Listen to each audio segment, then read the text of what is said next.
Welcome everybody to my loft. Rusty Blackwood here on January the 30th, 2025. One more day to go in this first month of the new year.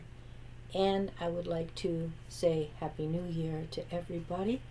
Bit late, but better late than never. I've just come back to work after a month-long bereavement hiatus for my brother, Rick Beecroft, who sadly passed away on December the 27th of 24. And my lifelong best friend, and I miss him greatly. I don't think a little sister could have any better older brother than I was blessed to have for all these years. And so rest in peace, big bro. I know he's at peace, and for me that is comforting to know. There was a welcome back video done for me the other day that is on my YouTube channel here, and you can check it out. Has some very, very nice things to say, and I'm very, very grateful, and I'm very honored and pleased to be back, and for all of the very, very kind sentiments and lovely gestures that was given to me over this past month. So, cheers to my brother Rick in his honor, and cheers to you all out here. I'm going to have some cranberry juice, and then we're going to have a little conversation for a while.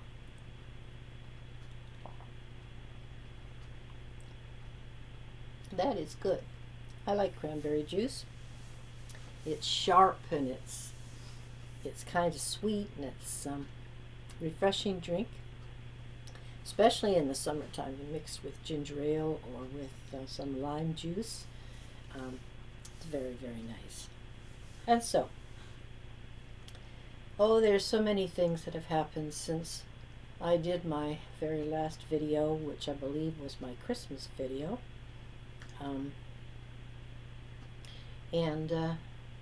Where I spoke about some private things in my life that I shared.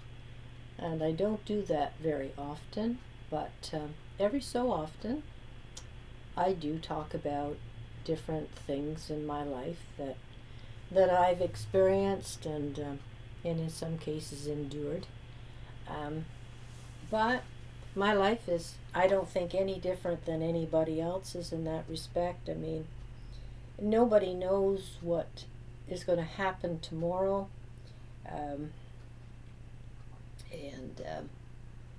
you just, you just trust in the Lord that you're going to have tomorrow, and that it's going to be fine, and you're going to be healthy, and you're going to be safe, and also your family and your friends. It's very, very important. There's so much power in prayer, and I believe that wholeheartedly with 100% of my being.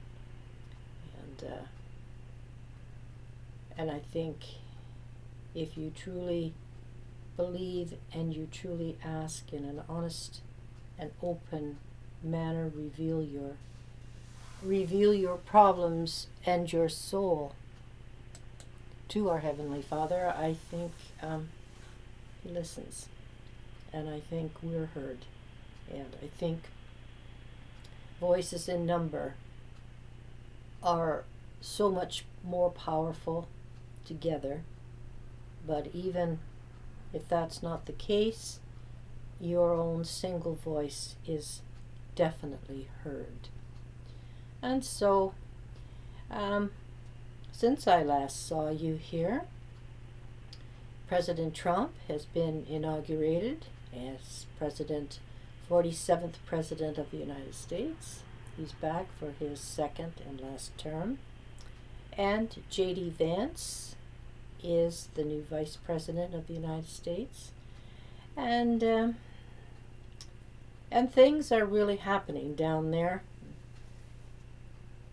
President Trump is doing exactly what he said he would do, and he is doing it very, very swiftly and very total sweep. And the citizens of the United States are going to have it pretty darn good for the next 4 years. And after that, I hope it will be J.D. Vance for a total of 8 years. And after that, let's hope it is Baron Trump or Donald Trump Jr. Someone, a Republican, an upstanding Republican that continues all that is being put into play now, that it will be carried on. And I don't feel 1 ounce of sorrow or remorse for the Democrats. I think the last 4 years had to happen with Biden and Harris. I think it had to happen. As bad as it was, I believe it had to happen in order to show the everyday, decent American citizen, hardworking American citizen, that they are the backbone of the country, the same as the hardworking people here in Canada are the backbone of this country, the tax-paying people, and the people that go to work every day, come what may, and pay their taxes and uphold the laws of the country and the Constitution in the United States. Here in Canada, it is the Canadian, our rights, our constitutional rights and freedoms. And so I think that 4 years had to happen in order for people to actually see for themselves what was going on in that country, just how bad it really was. In President Trump's first 4 years, he did wonderful things for that country. And for those who cannot see what he did, they are just absolutely blind, or they are so obnoxiously ignorant as well as arrogant to deny the good that man brought to that country, and in turn helped us here in Canada. But we have our own problem here, and until our ridiculous excuse for a prime minister is totally removed, along with all of his idiotic cabinet, it's not going to be the greatest here in this country. A lot has to happen. We don't have a lot to choose from, to be perfectly honest. But I think in this case, you have to choose the lesser of two evils. And myself, I'm libertarian. And they are grassroots conservatives, the way the Conservative Party used to be, and before they became too progressive. And the old saying, if it ain't broke, don't fix it. And stay with the tried and the true. Decency and common sense, first and foremost. And we have not had any of that in the last 9 years here in our country. And down in the United States, they had it come in 2016 to 2020. And then things went like dust in the wind for the 4 years leading up to the new election and the new president of having Donald Trump reinstated to office. I mean, he won that in a landslide. All states, in all ways, and it was just fabulous to see that.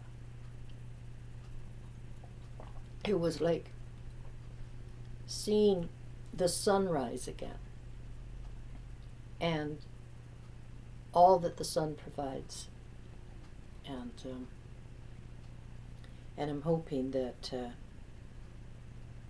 in our election this year that we can be able to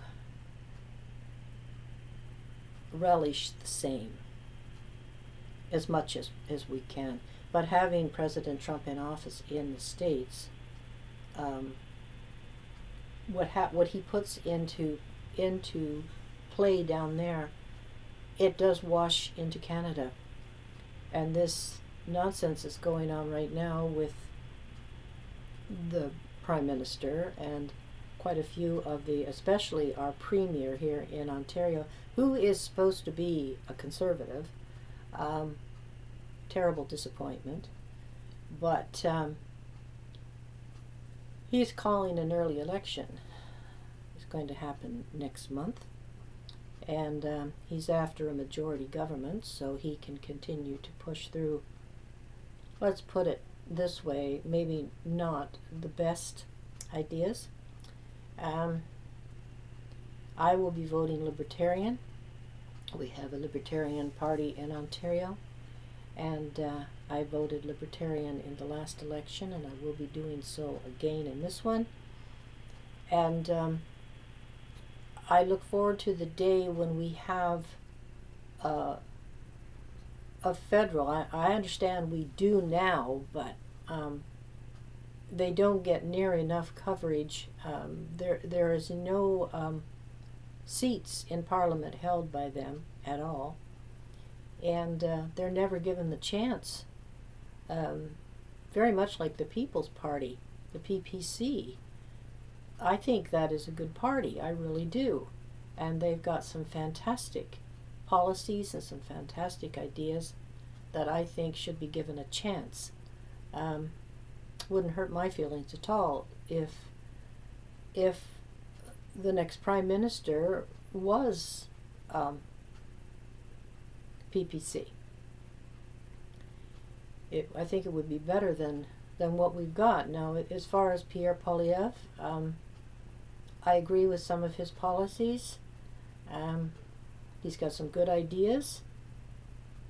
Then again, he's never been in power like that. He's never held the top position in this country. And so it's just hard to say, that so many politicians, they'll promise you the moon so that you will vote for them. And then once they're in power, they get elected and they're in power, they don't do anything that they say that they were going to do. They do, if anything, they do the total opposite. And you're stuck with this for the term of time until the next election. And nowadays, it's like, it's gotten to the point where, who do you trust? Who can you trust? And so, it's going to remain to be seen. Our present Prime Minister is supposed to have resigned, but he's still in there. And I sometimes think that it's going to take a backhoe to go in there and scoop him up and bring him out. I don't know. But I will just applaud the day when he and his so-called Liberal Party are totally taken out. I hope they lose their party status. They deserve to. And YouTube, you can give me a strike for saying this, because we're so watched and we're so confined and pressed down on our speech of what we can say without reprimand. Slap your hand, put your hand out there for the master of the class to slap your hand in front of the rest of the class to show they are not going to put up with anybody standing or revolting. Can't not have that. Well, things have got to change, and I believe that things will change. We just have to trust in a higher power that is there every day, leading everybody, if they would only open their eyes and pay attention. And so, enough of that. I am so saddened. I'm heartbroken to see what has happened to Los Angeles. I was there in Los Angeles in 2011 for a book signing for the very first Passion in Paris that I had written. The subtitle was Connections to the Past, and I went there to sign for it with Ex Libris Publishing that published the book, and my eldest daughter-in-law Corinne, she went with me to assist me, and then we just, while we were there, we stayed 5 days. We were already there, and so we stayed for 5 days, and we toured Los Angeles, and we toured Hollywood, and we toured the Hollywood Hills, Mulholland Drive, up by the Hollywood sign. We were through Beverly Hills, we were through Bel Air, and we were to Santa Monica, to the pier there, and to Venice Beach. And unfortunately, we weren't to Malibu. We were with Santa Monica. We were right on the edge of Malibu, and then of course Pacific Palisades. After that, we didn't tour through there, but still, we got enough gist of how beautiful and how refined and just majestic it really, really was. Not just because of the celebrities and the movie stars and things like that, but just the feeling when you were there. The beauty of California and what has been let happen there. It's so evil. It's just a sin, a crime that has been let happen. None of the forest floors were never swept, just left to just tinder boxes everywhere, just waiting for sparks. And wildfires in California are nothing new. And the Santa Ana winds come every year, and this is a known fact. And why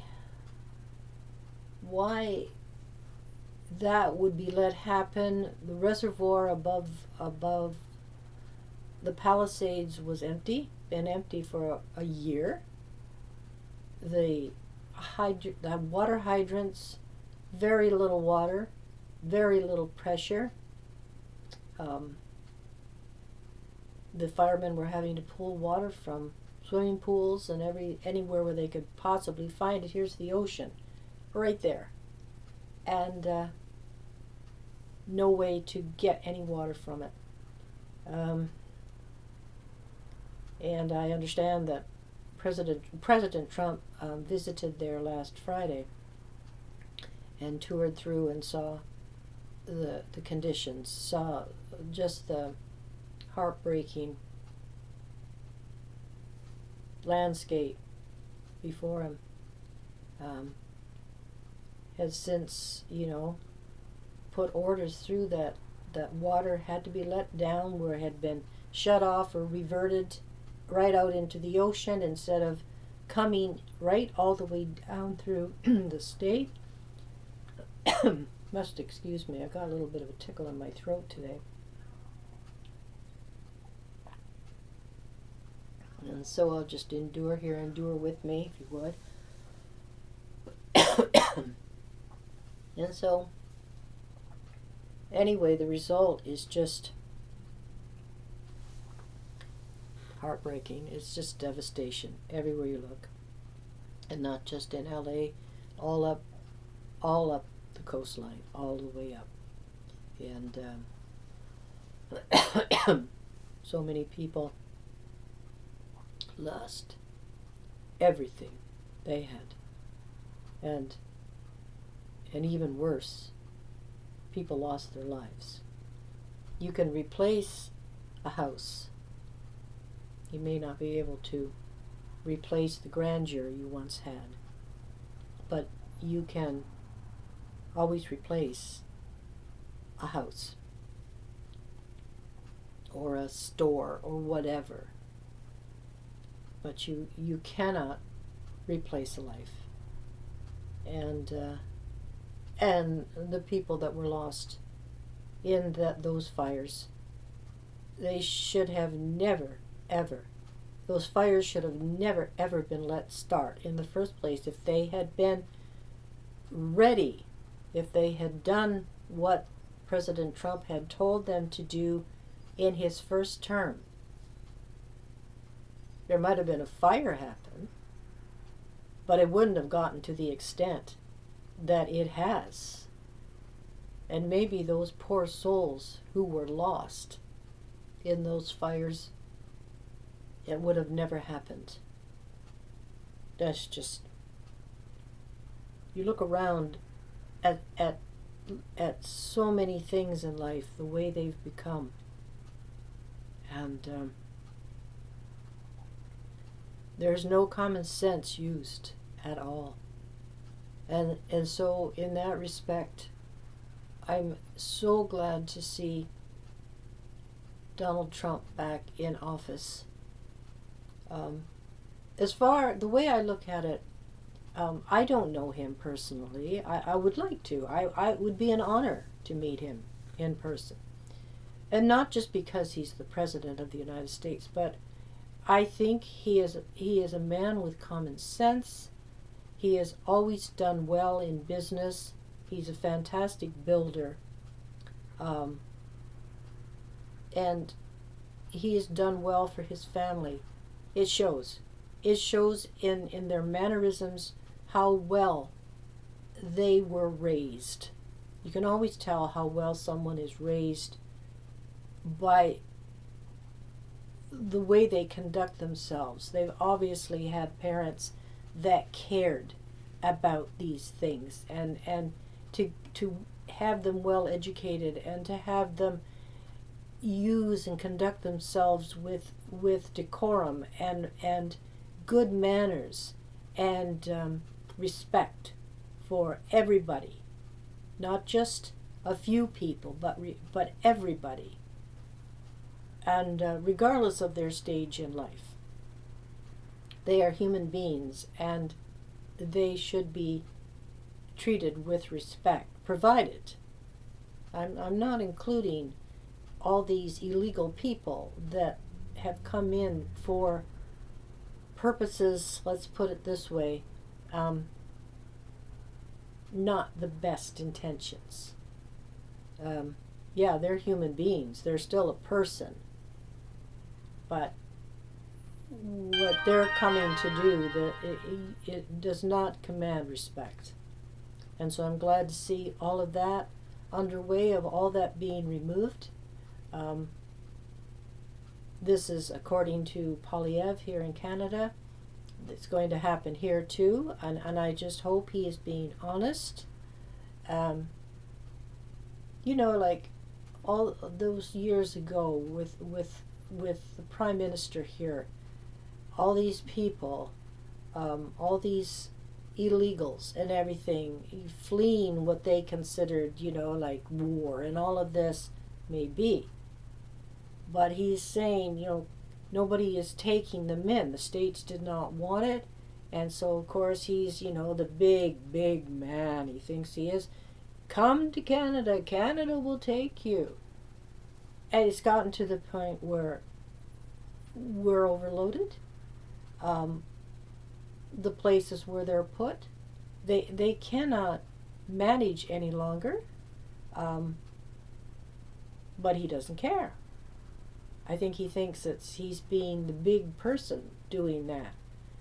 Well, being charitable is one thing, but being totally narcissistic, being an idiot on purpose, there's no excuse for that. And because fentanyl is coming in here too. And it is killing our people. And there's so many people here that our own people in this country are sleeping under bridges. And they can't get work because it's all given to everybody else that's pouring in here. Like, what is wrong with that picture? There's no excuse for that. If you want to come to this country legally, and go through the same methods everybody that's come before you legally have had to do, then fine. But not just to get here, to live off of our system that is given to every yahoo and their uncle. And our own people are paying the price. Our own people are starving. Our own people are freezing. And they're not, the government who is supposed to be for the people of their country, they're not doing a darn thing about it. They don't care. So when it gets to the point where the leaders of your country could care less about the people of the country that pay them, that pay their wages, that vote them, they work for us. It's not the other way around. And things have got to change. I think a good way to start is to put prayer back in school. When they took the Lord's Prayer out of school all those years ago, was the biggest mistake they could have ever done. Because I think that's one of the biggest problems in the world is people forget who the creator of the world is and who their creator is. And until they can turn their eyes back where they should be and give thanks for the blessings that you're given, then I don't know. I can't answer that. I only know how I feel and I believe, and the way I try to conduct my own life, and look after my family, look after me and my family, and enjoy and give thanks for them and for the wonderful friends that I have. And so I guess that's that. You know, it's said in the video that was just recently put out welcoming me back, that I discuss a lot of things and I don't hold anything back, which I don't. I try to be respectful in what I'm talking about and watch the words that I use. But I don't believe in sugarcoating things. I don't believe in trying to paint a deceptive picture like we're given all the time, and we're like reported on the news, as I've said before, the script, the narrative script that's given to all of these anchors and all of these reporters, all the same thing over and over and over. And it's no wonder so many people are led down the wrong path, because they believe all of this stuff, because it's all they hear. And so, and I said before, if I hadn't had the chance to learn what I had been given the opportunity and the blessing to learn so long ago, I would have been amongst the rabble. I would have been amongst the ones walking toward the cliff, and along with my family and my friends. And so, thank God, I was made aware, and I seen for myself, I researched for myself, saw things that were being proven by videos in real time happening. This is what's happening right now. And it was nothing like what the television news and all the mainstream media were telling people. And so it doesn't take you, it doesn't cost you, it doesn't take you any time to research and find out. And hopefully it will help you to be on the right path, and stop and remember who created everything, and ask for guidance and protection there, and he'll be there. He'll lead you. And so I'm getting just past my 30-minute mark here. So, as things come to me, I can go on talk for hours once I get started. Sometimes, as I say, I don't use a script, and I just talk about things as it comes to my mind.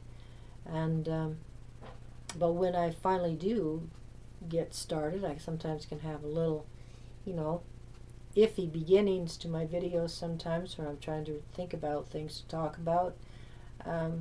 But then after a while, as things keep coming and coming to me, as I say, I could go on and on and on, and of course I can't do that in one video. That's why, that's the reason behind multiple and assorted videos.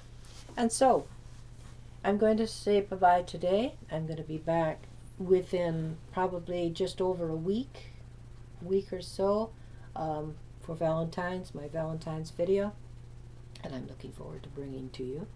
And so I hope everybody is doing well at the beginning of 2025, and that this year will be one of your best years yet. I wish you all the best of health. I wish you safety, and I wish you God's blessings. Please like this video. Please share the video, and please comment the video if you would, and please continue to subscribe to my YouTube channel. Take care, everybody, and stand strong. I'll talk to you soon. Bye for now. Peace out.